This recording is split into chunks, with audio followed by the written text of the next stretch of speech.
que ya está en interno, lo estamos viendo, a un experto en temas de terrorismo, en temas de narcotráfico, en temas de corrupción, el licenciado Jaime Antesana Rivera, que lo hemos tenido en otras oportunidades y que le agradecemos porque está en una reunión en San Isidro, si no me equivoco, por la imagen que estamos viendo en interno, de manera que está haciendo un alto en su traslado, luego de una reunión importante seguramente, para atender nuestro llamado, para atender a este requerimiento que se hacen los peruanos con respecto a esta intención manifiesta con hechos evidentes de esta intención de control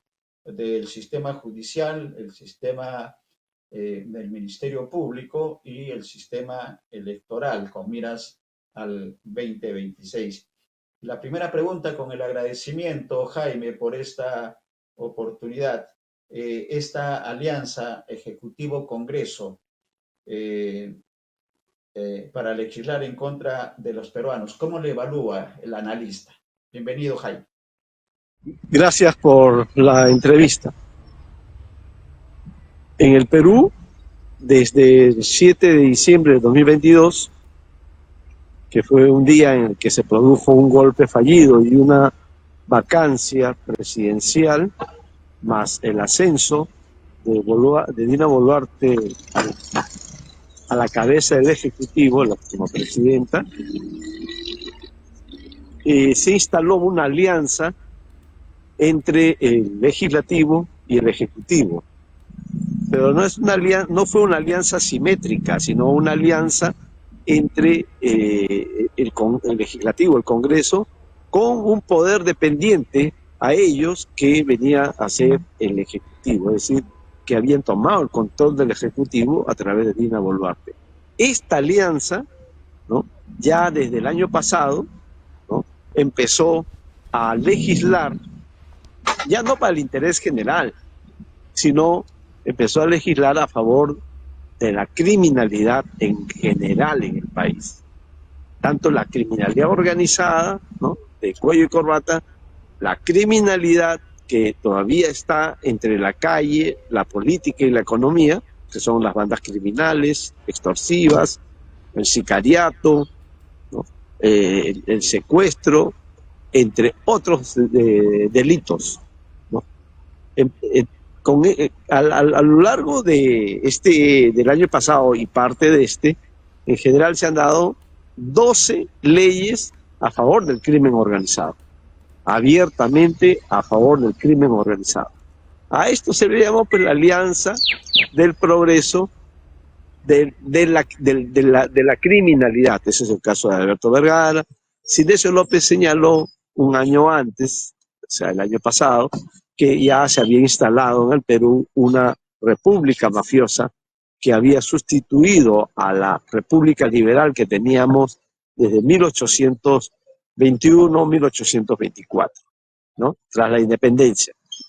Entonces, no se trata solo de 12 leyes que han reconfigurado totalmente el Código Penal, ¿no?, y la propia Constitución, sino de que se trata de favorecer el empoderamiento de la criminalidad en todas sus formas, ¿no? Se ha favorecido desde el tema de la restricción que había del uso de la dinamita, ¿no?, para favorecer a la minería ilegal. Inicialmente no sé si fue pensada exclusivamente para ellos, pero finalmente terminó siendo utilizado ahora último desde marzo a abril del año pasado para las bandas criminales extorsivas, ¿no?, quienes han ido combinando ataques de escarmiento, ¿no?, con dinamita y granadas, ¿no? Entonces, esa ley favorece exactamente a la criminalidad organizada, muy aparte de los traficantes de terreno que siempre buscan pues abrir, ¿no?, romper los cerros para seguir ampliando la posibilidad de seguir traficando con terrenos, vendiendo lotes, etcétera, ¿no? Entonces, ahí, después siguieron con otras normas y en total suman hasta la última, que fue la modificación de la ley del decreto legislativo de extinción de dominio, que es una ley que permite al Estado tomar las propiedades, los recursos, ¿no? El patrimonio de gente que ha lavado dinero del mundo criminal, de cualquier actividad delictiva, especialmente el narcotráfico, al punto de que si esta va a pasar al Congreso, perdón, del Congreso a Palacio, y la presidenta lo rubrica, entonces se publica como una ley que beneficia exclusivamente el narcotráfico y crimen organizado de alto vuelo, ¿no? Entonces, y son más de 5.000 casos en los que el Estado tendría que devolver todo lo que incautó de estos mafiosos. Entonces, eso es cómo es que desde el Congreso, con el aval, con la anuencia servil del Ejecutivo, se ha legislado en contra del pueblo. Y es por eso que hoy vivimos, ¿no?, una crisis de inseguridad en la que los homicidios, ¿no?, derivados de la extorsión y que tienen como gatilleros a lo que se llama en general el sicariato, ¿no?, han llevado pues los homicidios a niveles nunca antes vistos. En la última cifra es que tenemos desde 677 homicidios por armas de fuego, es decir, por sicariato, ¿no?, y que ya ha superado la cifra del año 2017. Es decir, que ya la cosa ha entrado a una escala mayor, a una escala de intensificación exponencial respecto no solo a ese año que estoy señalando, sino respecto incluso al año pasado nomás, donde el promedio de homicidios diarios era de 4 y hoy estamos hablando de un promedio de 6 homicidios diarios, un homicidio cada 4 horas, ¿no? Entonces, ese es lo que está ocurriendo precisamente por ese tipo de leyes, ¿no? Esa es la consecuencia principal, y además que todo esto no solo cuenta con una alfombra legal, como yo lo he llamado, sino que también cuenta con la absoluta inacción del Ejecutivo para poder controlar a las bandas extorsivas, ¿no? Lo que se hace, como las propias cifras lo han mostrado, de los más de 40.000 detenciones, solo el 2% corresponde precisamente a extorsionadores y sicarios. Entonces, esa es la dramática situación en la que nos encontramos en estos momentos, derivado precisamente de esta alianza entre el Ejecutivo y el Legislativo, donde el centro del poder actualmente está ubicado en el Congreso. En este escenario, Jaime, en este escenario, ¿cómo calificar la gestión de Dina Boluarte hasta el momento?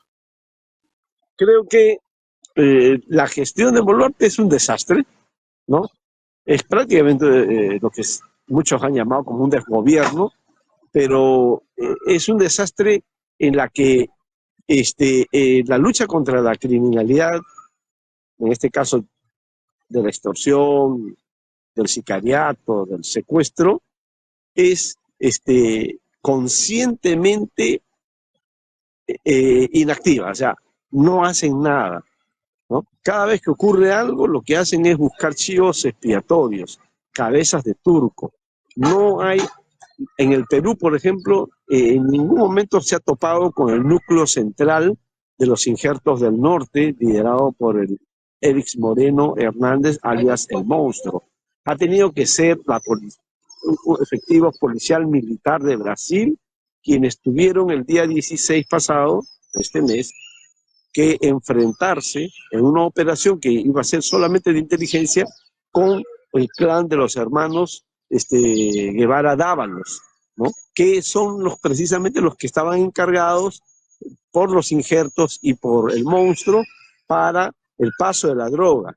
La droga era para el cártel más poderoso de Brasil, que es el PCC, y ese núcleo es el que ha sido golpeado, pero en Brasil, no por una acción binacional, como lo ha dicho el primer ministro, sino por una acción exclusivamente de la policía, de los elementos policial militar y la Interpol en Brasil, ¿no? Entonces el Perú lo único que ha hecho es colaborar con la información que ya se tenía desde junio del año pasado.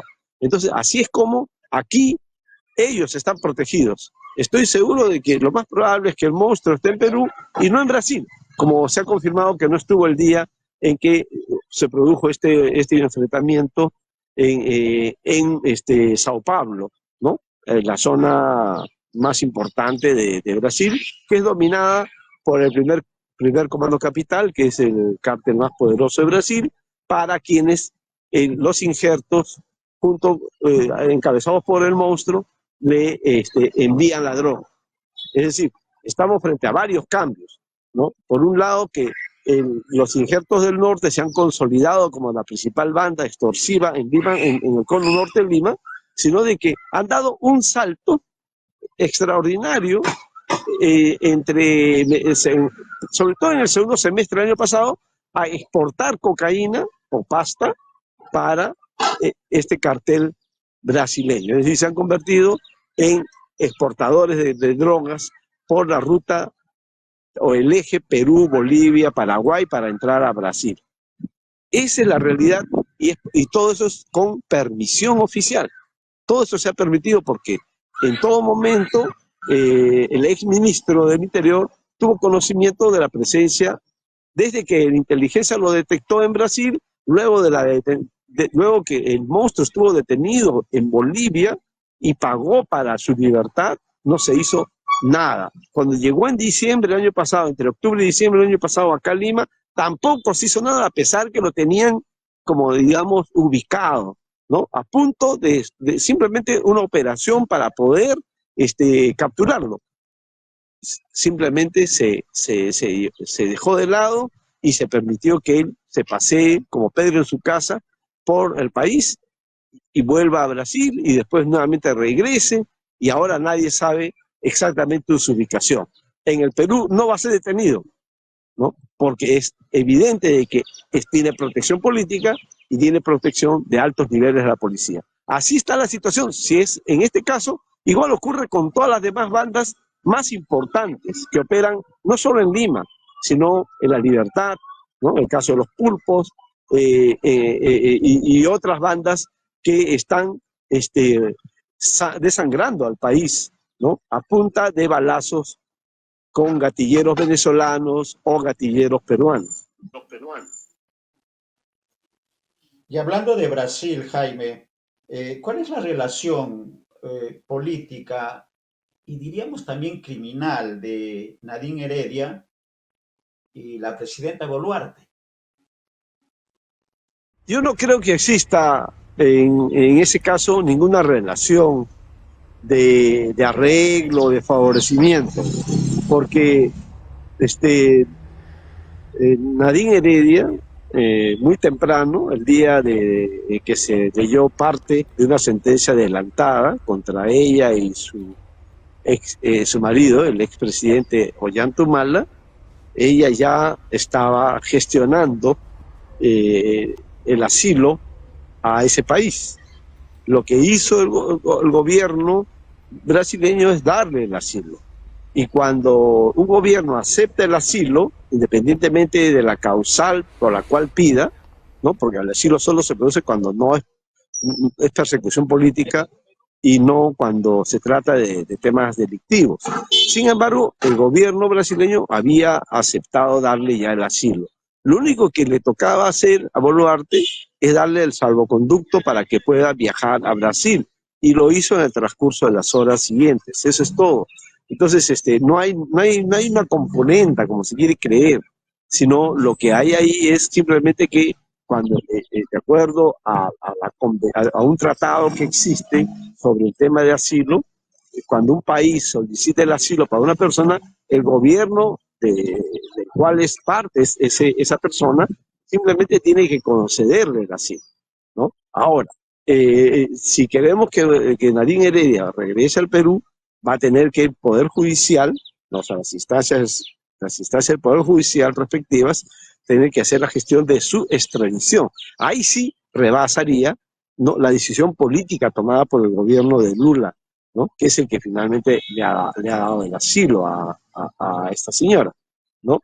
Eso es lo que entiendo que ha pasado. Ahora, respecto al tema de la condena de 15 años para ambos, yo creo que si es que se reafirma esta sentencia tras la apelación que van a hacer, porque todavía no se termina de leer la sentencia, en los próximos días recién se va a terminar de leer, van a apelar y corresponderá a la Corte Suprema ratificar o no esa sentencia, ¿no? Ante la apelación que seguramente van a hacer los abogados de las partes mencionadas. Si la Corte Suprema ratifica la sentencia por lavado de activos y la condena de 15 años, estaríamos sí ante una jurisprudencia para ver todos los demás casos, incluido el de Keiko Fujimori, que por una labor de cierto sector del Poder Judicial finalmente ha caído de juicio oral a fases intermedias, ¿no? Precisamente allanando el camino para su candidatura para el 2026, porque ellos saben que al nivel que lo han llevado, para que vuelva a juicio oral va a pasar más de un año, ¿no? Quizás hasta 2 años, ¿no? Y en ese trayecto las elecciones son en abril del próximo año, es decir, como este mes. En consecuencia, ella va a poder postular sin la carga de un juicio oral por el caso de los cócteles, que fue el caso más sonado, ¿no?, de perspectiva, sí, del lavado de activos, grosero, totalmente escalado, donde grupos económicos de los más poderosos del país le dieron 17,3 millones de dólares, sacándolo furtivamente de sus bóvedas y además en maletines. O sea, todo es ilegal. Alguien que diga que eso no es lavado de activos, bueno, lo puede decir. ¿Por qué? Porque en el Perú la ley de lavado de activos viene después. Pero si es que, como vuelvo a repetir, se ratifica la sentencia vía la Corte Suprema de lavado de activos de la expareja presidencial Humala Heredia, entonces el caso de Keiko y otros tendrían que verse ya bajo el prisma, bajo la lupa de esa jurisprudencia. Y eso sería lo ideal, ¿no? Porque estos están diciendo no, como no existía la ley de lavado de activos, entonces es simplemente una falta administrativa, ¿no? Como si los millones que recibió, no solo del mundo empresarial, sino de la propia Odebrecht, que es el caso, que es sobre la causal del caso Humala Heredia, como si fuera cualquier cosa, como si fuera una simple falla. Y por lo tanto, los grupos empresariales que le dieron tantos millones en maletas, ¿no? Odebrecht, que también le dio furtivamente, ¿no?, dinero del mundo del mundo de la corrupción, y otros dineros que también ha recibido y que lamentablemente no entraron a la investigación por falta de pruebas, podrían ser vistos como lavado de activos. Todo depende entonces después de la apelación.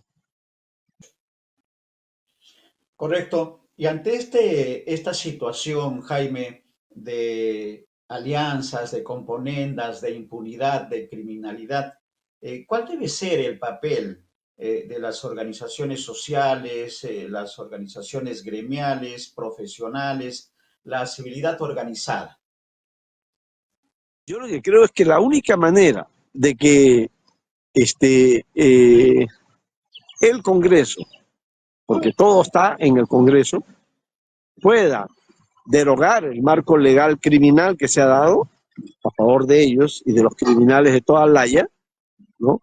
Es que tiene que haber una sociedad civil, y a eso me refiero entre ellos a las organizaciones sociales, populares, a los colectivos, ¿no? Etcétera, tiene que estar movilizados, como ocurrió el 21 de marzo pasado, que fue una de las marchas multitudinarias tras el asesinato o el homicidio sicarial de Paul Flores, ¿no? Uno de los vocalistas de Armonía 10 de Piura, o como el paro del transporte del 10 de abril pasado, que también fue cero movilidad, fue un paro contundente, un paro seco, ¿no? Entonces, creo que estas dos experiencias, más las movilizaciones que lideraron los transportistas el año pasado, ese es el único camino, de que la sociedad en su conjunto, no solamente los gremios, no los pequeños colectivos, sino la sociedad en su conjunto, se movilice.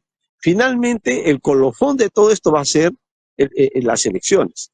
Ahí es donde se va a tener que ver esto. Pero el problema está en que esto no va a ser limpio, ¿no? El Ejecutivo y el Congreso, sobre todo el Congreso, está empeñado en tomar el sistema de justicia, es decir, sacar a Delia Espinosa de la Fiscalía de Nación, de Fiscal de la Nación, y sacar a Janet Tello de la Presidencia del Poder Judicial y tomar el control absoluto de ellos, porque el control y cabeceras de playa los tienen dentro de estas dos instituciones del sistema de justicia. Y de ahí, a través de la Junta Nacional de Justicia, que ya lo controlan, tomar todo el sistema electoral. ¿Cuál es el objetivo? El objetivo es, como ellos saben que van a perder en la segunda vuelta, porque puede Keiko o cualquiera de sus satélites puede pasar a la segunda vuelta, ¿no? Podría, pero más es Keiko, ¿no? Toda esta escenografía es para que ella pase la segunda vuelta. El asunto está en que en la segunda no gana con nadie. Entonces, ahí viene el tema de lo que ellos quieren hacer, fraude. El fraude está en camino, el fraude está en marcha. Y esto es algo que está dentro de la agenda precisamente de esta coalición criminal que tiene controlado el poder en general del país desde un parlamentarismo dictatorial.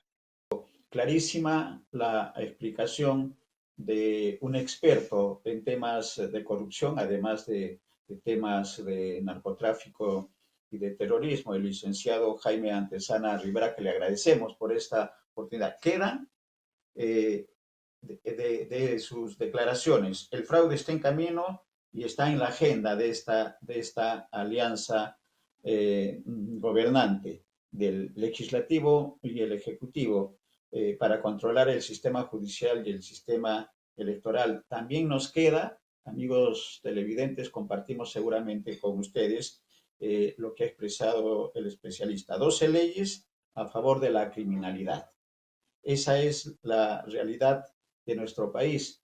Y a propósito de estas leyes, 12 que habla Jaime Antesana, producción nos ha preparado imágenes de parte de estas leyes que están en la agenda, que han sido aprobadas y que protegen la criminalidad en nuestro país, que lo ha dicho también con mucha precisión y claridad Jaime. En cuanto lo señale producción, de las leyes que ya lo tenemos, vamos a hacer la precisión. La ley 31990, que dificulta la colaboración eficaz, lo que evidentemente debilita la capacidad de perseguir a los delincuentes. Una de las leyes a favor de la criminalidad. Vamos con otra ley, la 32108, que dice: impide que a los partidos políticos como Fuerza Popular, Perú Libre y todos los que están en el Congreso se les investigue como organización criminal. Es la ley 32.108, aprobada por este Congreso. Vamos con la ley 32.130, que le quita la conducción de la investigación criminal a la Fiscalía y se la entrega a la policía dirigida por este régimen. Gravísimo, como las otras dos leyes anteriores. Ley 32.130, le quita la facultad de investigación criminal a la Fiscalía y se le entrega a la policía dirigida por este régimen. La ley señala lo normal, el criterio común, que la Fiscalía dirige y lidera las investigaciones criminales y el papel de la policía es el apoyo, la protección a la gestión de los fiscales, que intervienen en la prevención del delito o delitos ya consumados. Otra ley, la 31.012 o 3.10.12 también, que señala que los policías aliados del crimen podrán quedar impunes. No hay prisión preventiva ni detención preliminar para ellos. Parte de 4 de las leyes que han sido aprobadas por esta alianza que la señala con mucha precisión Jaime. Tenemos otras leyes, lo tenemos en pantalla, ley 3.15.71, que permite que los delitos más graves prescriban en un tiempo menor, facilitando la impunidad. La quinta ley, ley 3.15.71, que permite que los delitos más graves prescriban en un tiempo menor, lo que facilita la impunidad. Ley 32.181, saca de la cárcel y pone en la calle a criminales cuyos delitos tengan penas menores a 6 años. Es la ley 32.181.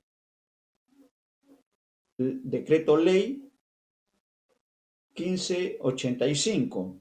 El Ejecutivo reduce las penas a criminales con la excusa de deshacinar las cárceles. Este va a ser un tema de próxima entrevista sobre cómo es que se ha llegado a esta situación de hacinamiento en las cárceles de nuestro país. El Tribunal Constitucional ordenó al gobierno con anticipación que tenía que construirse más cárceles para este tema del hacinamiento de los reclusos. No se ha hecho y el plazo concluye este mayo. Vamos a ver qué explicación va a dar el Ejecutivo con respecto a esta decisión del Tribunal Constitucional y la construcción de más centros penitenciarios. Finalmente, tenemos en pantalla 8 de las 12 leyes que se señala la opinión pública. La ley 31.989, que dificulta la incautación y decomiso de artefactos usados por la minería ilegal. 8 leyes. Vamos más adelante, las otras 4 leyes a favor de la criminalidad de nuestro país.